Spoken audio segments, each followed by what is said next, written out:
So in Remnant 2, the Nightfall got quite a big nerf. It lost 20% of its fire rate in both its modes, so standard and when you're using the mod. And at the moment, it's only affecting PC. The console patch will probably be out some point early next week. But what I've done for those of you on PC and those of you on console waiting for the patch is I've gone through all of my gear and I've found a build that is still very, very good for Apocalypse difficulty. So basically, we've got the best Nightfall build that's still going to let the weapon be viable or be as powerful pretty much as it was previously because of the way we've got this set up. So if we jump into the build, we are running the Challenger as our primary and the Gunslinger as our secondary. The reason we're doing this is because the Gunslinger's actual prime perk is when you use a skill, you basically get infinite ammo reserves and stuff, but you get that with the mod of Nightfall anyway. And not only that, when you're using the Gunslinger, you get ammo reserves regardless. It's just the archetype trait.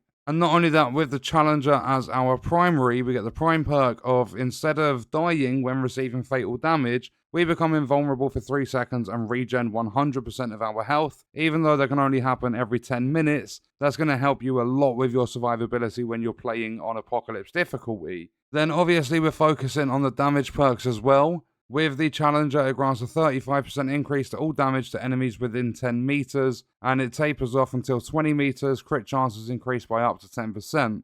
Then over with the Gunslinger, the damage perk is giving us 15% fire rate, 25% range damage, and 5% crit chance for all firearms. Then we've got the level 10 archetype skill for the Gunslinger, Bullet Storm, because that gives us 20% fire rate increase. And then also we are running the level 10 archetype skill for the Challenger being Rampage, because that also increases our fire rate, but it's by 15% for that one, and our movement speed actually gets increased by 10% as well. So moving down to the armor, we've got Leto Mark II as the helmet, Red Widow chest, knotted legs, and we've got the Labyrinth gauntlets, because they have fixed the armor issue in the vendor. If you've unlocked the Explorer, you can now get the Round Walker from the Whispers vendor, and you can also do it with the Archon. So we've got the Labyrinth gauntlets from that.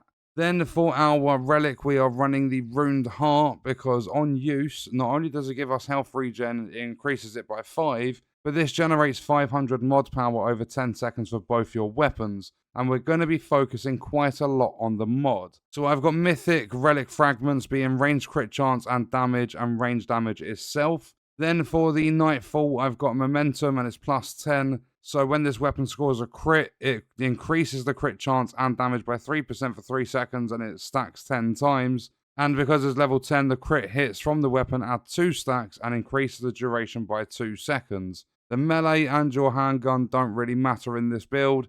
And the first ring, the most important one, is Favouring Sigil. Crit and weak spot hits generate 10% additional mod power. That's going to come in very, very handy because there is quite a lot of critical hits going off in this build.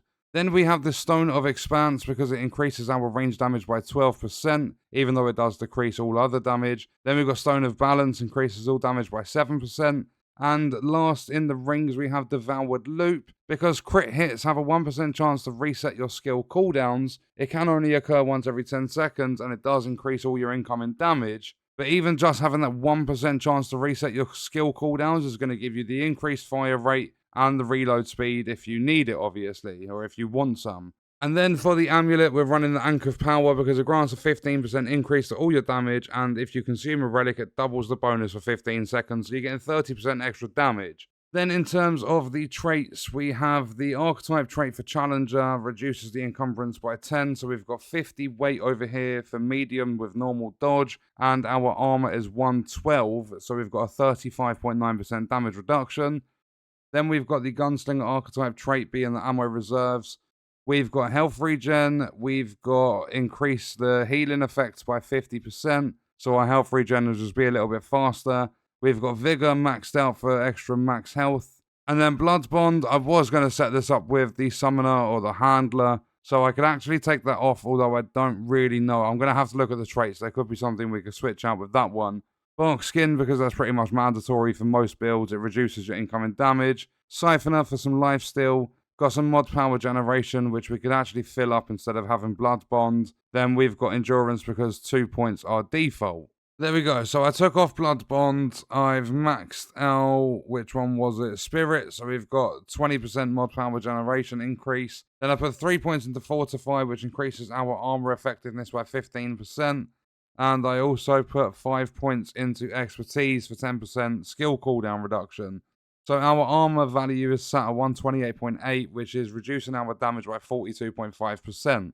So if we take a look at this, if we shoot the Nightfall with its standard shots, the fire rate's okay, but if we pop these skills, just normally, because it's fully auto, we can fire it quite quick, and then if we go into the mod, you'll see this firing rather fast, and obviously it has infinite ammo whilst we're in the...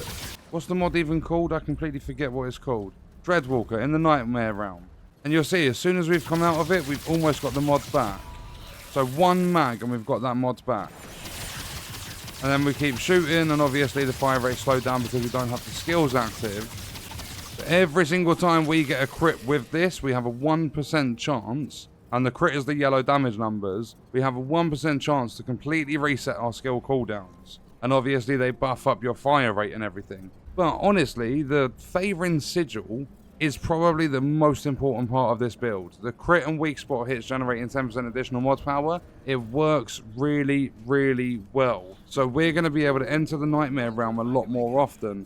And when you're in there, you get a fire rate increase, infinite ammo, lifesteal, and the weapon's fully automatic. So jumping into the World Stone, if I show you that my current adventure Losum is set to Apocalypse, if we jump in, we will just go to, let's just go to Lamarck District. So whilst we're here, if we try and find ourselves some enemies, there we go, straight away we've got some. So if we go into the mod straight away, you'll see we can't use our other skills. So we can't get the increased fire rate or anything like that. But you'll see that crits and weak spot hits and everything are dealing nice amounts of damage. So if we go and reset, providing, are we out of combat or is it going to class us as... No, we're in combat. So if I can actually shoot, please hit. If I go and reset everything, then instead of getting that sort of damage and killing enemies that fast, if we instead use our... Let's get their aggro.